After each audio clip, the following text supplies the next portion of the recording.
Aang, you seem a little unsure about all this.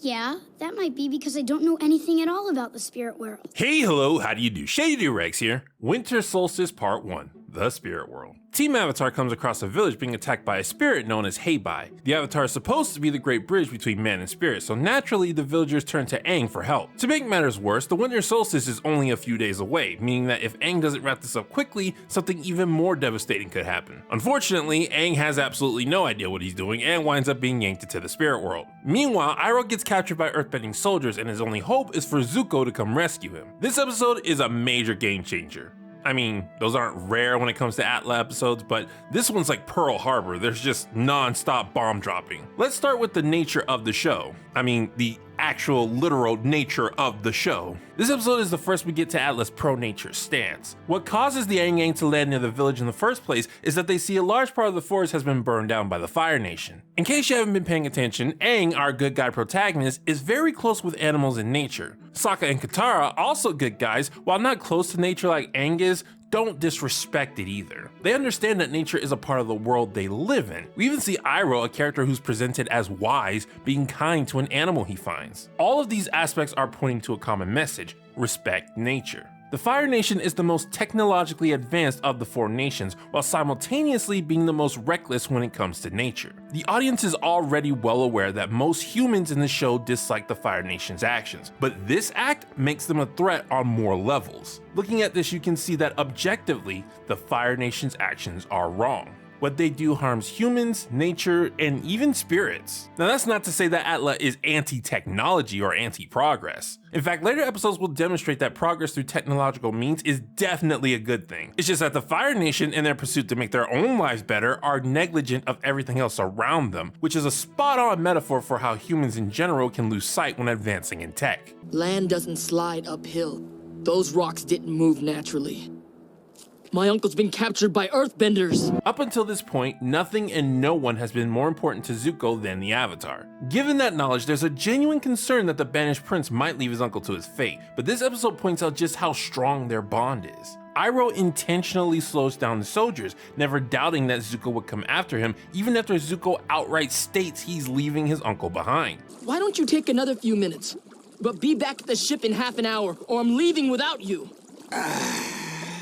Not only does Zuko not leave without Iroh, not only does he personally track him down, but he gives up an opportunity to pursue Aang after seeing Appa, and in the end has no regrets because his uncle is safe. He can be the bad guy all he wants, but Zuko refusing to abandon Iroh, for now, just makes you want to be on his team. The biggest bomb drop of the episode, however, is the reveal that the universe of AtLA has a spirit world. I mean, we've had hints up until now that there's a mystical element to the show, but an entire world filled with different life and rules makes things a lot more interesting. To save on time, I'm just gonna go down the list of all the things we learned about the spirit world in this one episode. 1. It exists. 2. Some spirits can enter the physical world as well as travel back to the spirit world. 3. It's the Avatar's job to bridge the gap between man and spirit. 4. The solstice is a day where the spirit world and the physical world are right on top of each other. 5. People can enter the spirit world either physically like Sokka did or spiritually like Aang did.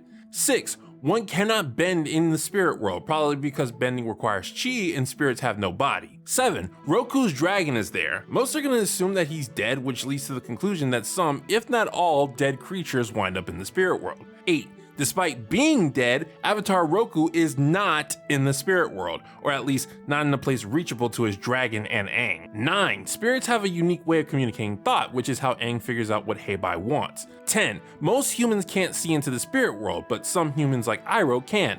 11. The physical world and the spirit world are connected. Shady, who lives in the spirit world, was only acting out because the force in the physical world, aka his home, got burned away. This means what happens in the physical world has an effect on the spiritual world, and vice versa is most likely true as well. And if all that wasn't enough, while in the spirit world, Aang learns that Roku has an important message to deliver to him, but he can only get that message if he speaks to Roku directly by going to a temple in the Fire Nation before the sun sets on the day of the solstice, which is in 1 day. My goodness gracious, it doesn't seem like a whole lot when you're watching it, but when you sit down, analyze, and review it, it really shows how much info was crammed into this episode. And yet, the episode still flows so naturally. None of this feels rushed, it's all introduced to you organically. A couple of minor things I want to call attention to. I like how Aang mentions there's more to being the Avatar than just learning to bend the elements and that there's no one to teach him that. I like how this old guy instantly has faith in Aang just because he's the Avatar, even as Aang clearly has no idea what to do and constantly messes up. It intentionally shows that Aang's legacy is what some people believe in, not his actual skill. Which would be a Gary Stu moment if the point of this wasn't to show that Aang has no idea what he's doing. I love the scene where Aang learns that he's in the spirit world. The color scheme on Aang is similar to everything around him, but as he tries to talk to Katara, the sun rises and the color on everything but him changes. It's a great way to shock the audience visually and allow them to realize what happened just as Aang figures it out. And finally, I absolutely love this line. It's 5 against 2. You're clearly outnumbered.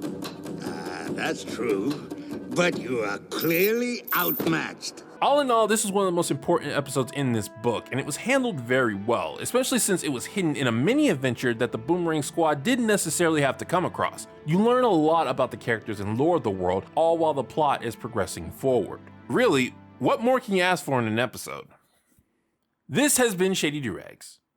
So long, farewell, Auf Wiedersehen. Goodbye.